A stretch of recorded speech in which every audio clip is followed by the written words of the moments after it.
Hello, everyone, and welcome to today's Explainer. I am absolutely thrilled you're here with us. Today, we're going to do something truly magical. I want you to imagine, just for a second, that we are stepping into a giant time machine. We're traveling back, way back, about 3,000 years into the past. Our destination? A beautiful, sunny place called the Eastern Mediterranean, to discover the absolutely fascinating world of ancient Greece. But before we land our time machine, let me ask you a big question.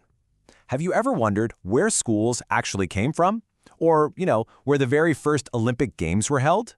What about voting for your class president? Like, who invented that whole idea? Well, the amazing answers to all of these questions are waiting for us right here in ancient Greece. Okay, let's dive into this. The ancient Greeks were brilliant sailors and explorers. They didn't just stay put in one place. No, they traveled all across the sparkling Mediterranean Sea in these wooden ships, and they built brand new towns. These towns they called colonies. And even though they spread out very far, reaching all the way to modern-day Spain, they all shared the same exciting culture and spoke the exact same language, Greek. Instead of one giant country, the Greeks lived in something very special. If you look at the photograph of the ancient walled city we have right here, you can see what they called a polis. A polis was a small, independent city. And when we say independent, it means it was kind of like its own little country. Each polis had its very own leaders, its own rules and laws, and literally its own army just to protect those thick stone walls. Now, what's really interesting about this slide is that high up on a hill overlooking the city was a stunning place called the Acropolis. Looking at this real photograph of the famous Acropolis ruins in Athens, you get a sense of just how grand it was. Acro means high, and polis means city. So the Acropolis was literally the highest, safest part of the town. The Greeks built these magnificent temples way up here to worship their powerful gods. It was a very sacred, very special place. But if you walk down from that high hill, you'd find yourself right in the middle of all the action. Welcome to the Agora. The Agora was a super busy, really noisy outdoor market. I want you to imagine a giant, bustling shopping mall mixed with a weekend farmer's market. This is the exact spot where people went to buy food, shop for clothes, hang out with their friends, and share big, new ideas. You see, the ancient Greeks believed it was absolutely crucial to train both your brain and your muscles. To develop the mind, boys went to schools, academies, and grand libraries to learn things like reading and science. But to develop the body, they built these huge gymnasiums and stadiums for sports. In fact, every single time you go to your school's gym for PE class or run out on a sports field, you're doing exactly what the ancient Greeks loved to do.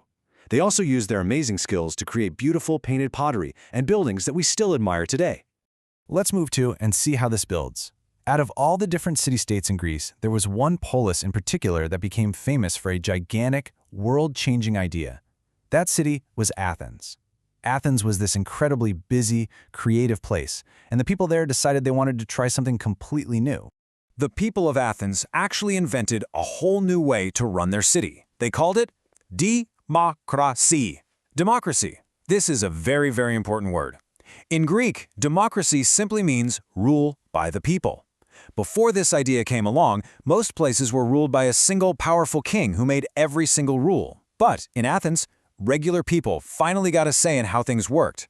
However, it's super important to look closely at exactly who got to make those rules. The society in ancient Athens was strictly divided into two completely different groups, the citizens and the non-citizens. Let's take a look at what that actually meant for the people living there. So if you were a citizen, which back then meant you were a free man born in Athens, you had a lot of exciting power. Citizens could gather together in a huge group called an assembly to elect their leaders. They actually got to raise their hands and vote on the laws of the city, acting a bit like a modern-day mayor. They could even participate in courts of justice, acting like judges to help solve problems and keep their city safe. But we have to remember, ancient Greek democracy wasn't fair to everyone. The non-citizens had absolutely no rights. Women, for example, were not allowed to vote.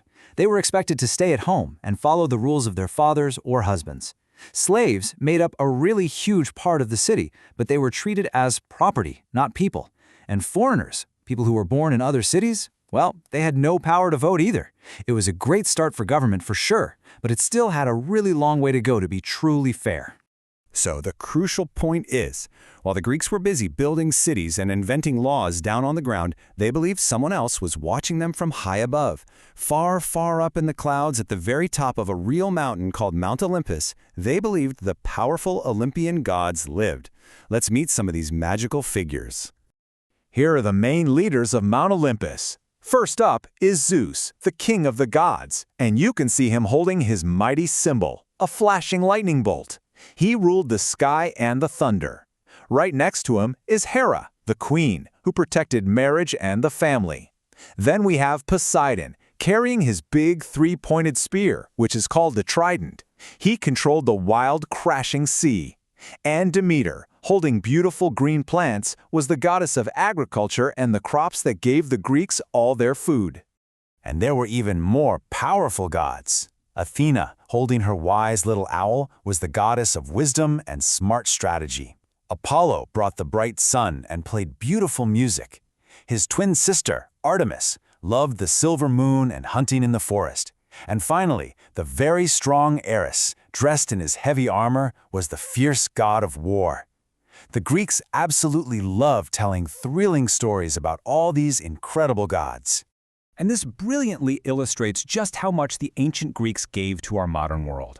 From those busy agora markets to the invention of democracy, all the way to the gymnasiums where we play sports today, their ideas are literally everywhere. So I want to leave you with a bit of a challenge. Look around your own town, your own school, or even your own PE class. What ancient Greek ideas can you spot in your city today? Keep your eyes open and keep learning. Thank you so much for joining me on this time-traveling explainer, and I'll see you next time.